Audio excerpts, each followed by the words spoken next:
That was great, we got it. The cast of the Harry Potter franchise were all perfectly behaved behind the scenes. I'm an angel. I'm an angel. Okay, maybe not, but they did share some sweet moments on set, as well as some potentially dangerous ones. If you've ever wondered how slugs taste, or how Ginny coped with being trapped in the Chamber of Secrets, we'll fill you in. Why are you so determined to embarrass me?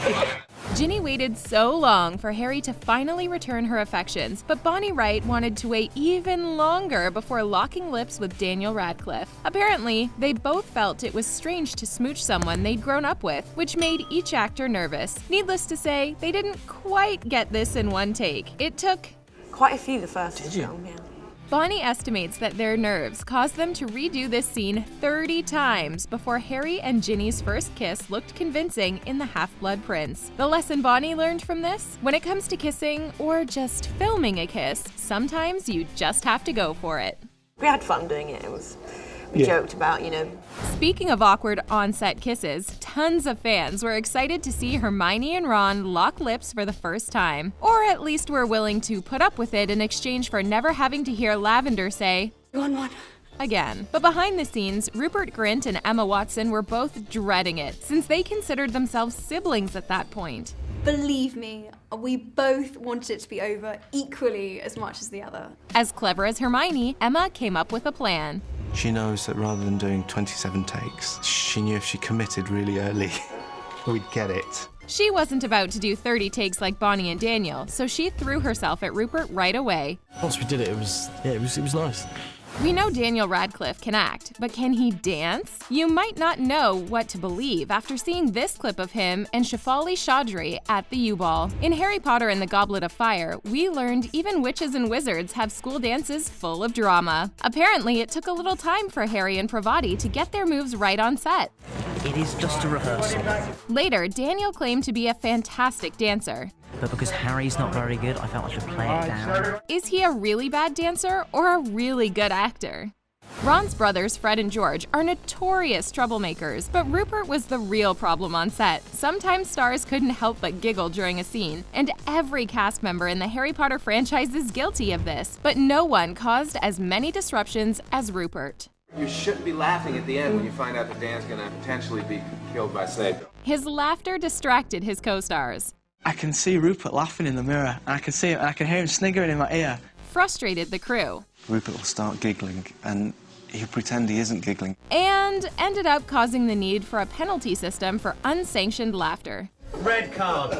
Bonnie was forced to pay up during the Half-Blood Prince, during the scene in which Ginny brings Harry a mince pie because she just couldn't stop giggling. In Harry Potter and the Sorcerer's Stone, first-year Hogwarts students learn how to fly brooms for the first time. Playing hand games might not be quite as exciting as soaring through the sky on brooms, but it made for some adorable behind-the-scenes moments. Apparently, Emma couldn't help but take playtime seriously, and her cast members noticed a competitive streak right away. I'm a very competitive person. Emma slapping hands with Tom Felton was so cute, we can't believe she was smacking him in the face just a few years after this. Hermione, no! He's not worth it. But don't let Emma Watson fool you. She's a competitive and clever person, but that doesn't mean she can't be bad once in a while. This star has broken character due to laughter quite a few times, and was seen using her cell phone while on set. On the bed, with her shoes on. Everyone knows electronics don't work at Hogwarts, Emma. As much as we love the movies, they can't incorporate every element from the books, even if we don't like to admit it. One of the things cut from the films was Hermione's oversized front teeth, but it turns out Emma did have some, at least for a while. Am I supposed to have my teeth on?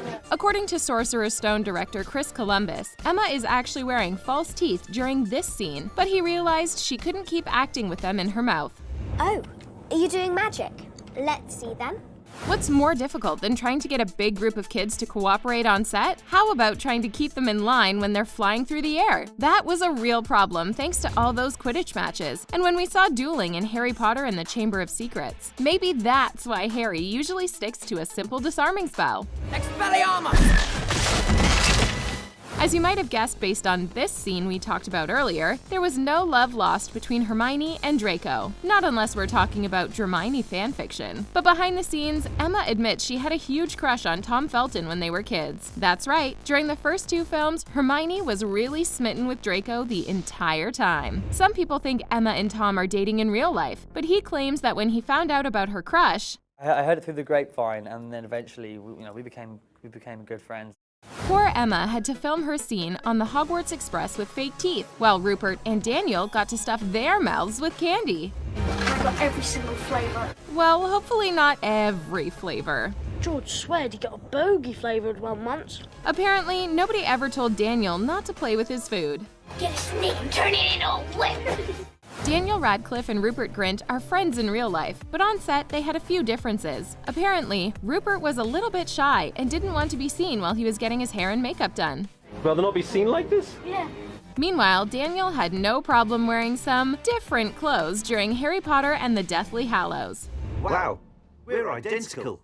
Ron learned about the dangers of a broken wand the hard way when he ended up cursing himself with a slug vomiting charm in Chamber of Secrets. We know Ron didn't have a lot of fun being cursed, but Rupert didn't exactly enjoy it either. For Rupert, this movie moment was the most challenging part of the franchise at that point. He had to put slimy plastic slugs in his mouth, and then, well, you know. Don't worry, there was at least one upside to filming this scene. But they tasted quite nice, actually. In order to make the process a little bit easier, the crew made sure to add flavoring to the slime, so Rupert was tasting chocolate, fruit, and peppermint.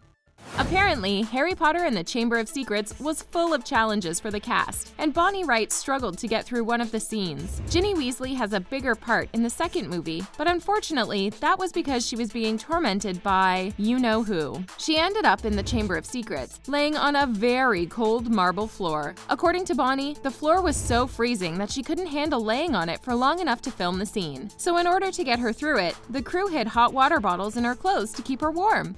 As poor Ginny grows weaker. Emma Watson has had tons of success, both within the Harry Potter franchise and outside of it. But there was a time when filming Harry Potter and the Deathly Hallows Part 2, she actually missed her mark. Literally. Escaping Gringotts wasn't easy behind the scenes either, but at least there wasn't a real dragon. Well, come on then! Behind the scenes bloopers are one thing, but Helena Bonham Carter did some real damage to one of her co-stars while working on Harry Potter and the Order of the Phoenix. Bellatrix Lestrange has a real mean streak, while Helena's harm was entirely accidental. During one scene, Bellatrix gets her hands on Neville Longbottom and puts him in peril in front of his friends. It turns out, actor Matthew Lewis was in real danger of her wand. Matthew moved while Helena was poking her wand at his ear, and the two collided. Ouch! Matthew ended up with a perforated eardrum and didn't come clean about what happened for 3 days. Don't worry, the pain and hearing loss was temporary, although the jokes kept on going. Helena says she would always shout to ask Matthew if he was alright after this. Don't give it to him, Harry. Which one of these behind-the-scenes moments was your favorite? Do you think the cast was perfect together, or would you have preferred some other stars instead? Let us know what you think in the comment section below, and make sure to click on the subscribe button for more new videos from us here at The Things. We'll see you next time!